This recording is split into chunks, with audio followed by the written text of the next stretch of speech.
Quem vê a torcida do Corinthians como a mais fanática e influente do Brasil pode não saber, mas isso vem desde o começo do século XX. A origem popular do Timão como clube dos operários explica muito bem isso, já que o Corinthians foi fundado como um clube de vanguarda. Em 1910 o futebol ainda não era profissional, nem movimentava cifras milionárias. Mas mesmo assim, seus custos e origem britânica faziam do esporte algo reservado às classes mais ricas da cidade de São Paulo. Ainda que eles já pudessem jogar futebol na várzea por qualquer pessoa, sem distinção de cor, a ideia dos primeiros corintianos era figurar na Liga Paulista, onde estavam os clubes da elite paulistana. E isso por si só já fez do Corinthians o representante do povo paulistano. Independente da origem ou cor da pele, imigrantes portugueses, espanhóis, italianos, brasileiros, todos viam no Timão o sinônimo de luta por dias melhores para todos no Brasil. Como o Corinthians foi precursor do povo no futebol, a torcida do Corinthians também carregava esses ideais de participação popular, fruto também da relação de muitos com a causa operária, por melhores condições de vida e trabalho na São Paulo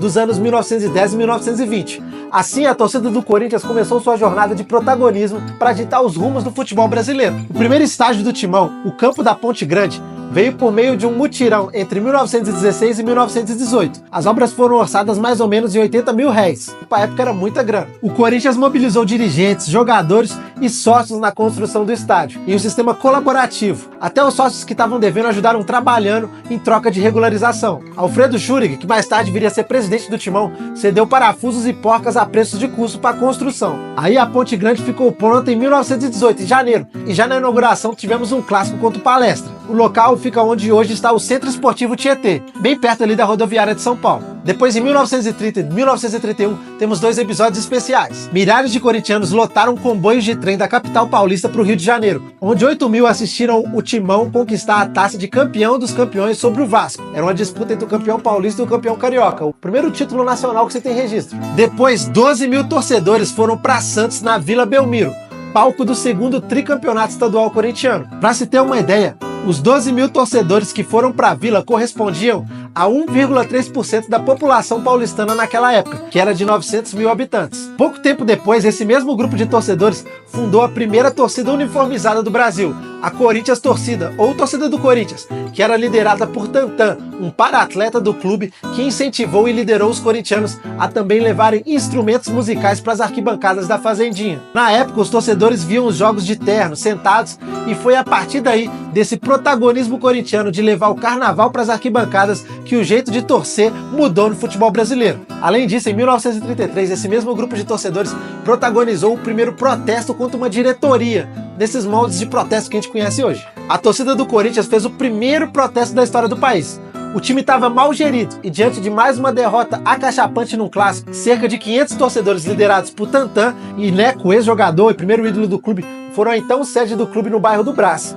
E diante da pressão, um dia depois o presidente Alfredo Schurig, que havia ajudado muito o clube, mas não estava fazendo um bom trabalho, se demitiu. Depois, em 1960, foi a vez da criação dos Gaviões da Fiel, a primeira torcida organizada com a finalidade de interferir politicamente nos rumos do clube. Sim, não existiam outras torcidas organizadas como a gente conhece hoje. Os Gaviões surgiram no primeiro momento de um grupo de estudantes, muitos ainda adolescentes, com o intuito de protestar pela má fase do clube em campo, fruto da má gestão de Vadir Elu, que além de tudo tinha ligações com o regime militar vigente no Brasil. Vale ressaltar que os Gaviões, depois de alguns anos, foram sim fundamentais para tirar Vadir Elu do poder no Corinthians. No meio da década de 70, eles também levaram a paixão do Corinthians para o carnaval, fundando a primeira escola de samba do gênero. Nesse período, em 1976, houve a grande invasão corintiana ao Maracanã, a mais famosa de todas. A semifinal do Brasileirão seria disputada no Rio de Janeiro em jogo único. Nessa ocasião, cerca de 70 mil corintianos viajaram para o Rio, o que representava 1,16% da população da cidade de São Paulo, que era de 6 milhões na época, dados do IBGE. E nessa festa gigante, o Corinthians conseguiu vencer o tricolor carioca, que era favorito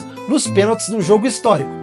Vale ressaltar que essa enorme imigração aconteceu num contexto que o Corinthians não ganhava nenhum título relevante há mais de 20 anos. Já no final da década de 70, no dia 11 de fevereiro de 79, houve a vitória do Corinthians por 2-1 sobre o Santos, em jogo válido pela 7ª rodada do Paulistão daquele ano. Mas muito além de uma vitória corintiana num clássico histórico, esse jogo ficou registrado como um marco contra a ditadura militar no Brasil. Foi o primeiro protesto do tipo em arquibancada contra o regime vigente que restringia direitos políticos. inclusive a liberdade de expressão. Protesto histórico que serviu até de base para a democracia corintiana que viria depois nos anos 80. Mais recentemente, no século XXI, a torcida do Timão se consagrou com a invasão ao Japão na final do Mundial da FIFA de 2012 e também com a criação da primeira torcida dedicada às pessoas do espectro autista, os autistas alvinegros, que serviram de exemplo para as torcidas dos outros clubes do Brasil, como forma de luta e acolhimento. Com o sucesso do futebol feminino vieram também os recordes de público na modalidade. A torcida corintiana nos jogos do feminino na Neoquímica Arena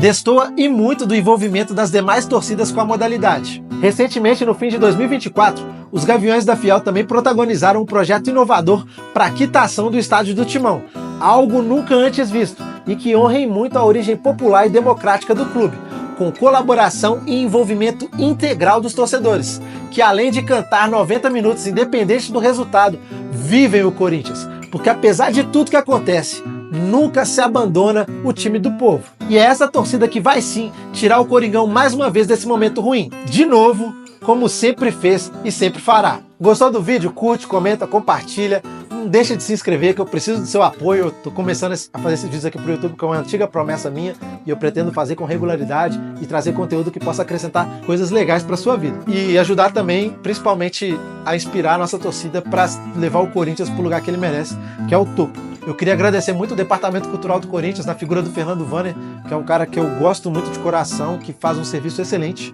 que inclusive eu posso até chamar de amigo de certa forma. E de reflexão eu gostaria de deixar aí para vocês debaterem sobre homofobia, que é uma coisa muito presente ainda no futebol brasileiro. Vocês acham que a torcida do Corinthians também vai ser pioneira no enfrentamento dessa questão social? Ou não? Comenta aí. E no mais é isso, a gente se vê por aí em breve. Tamo junto, um abraço, vai Corinthians!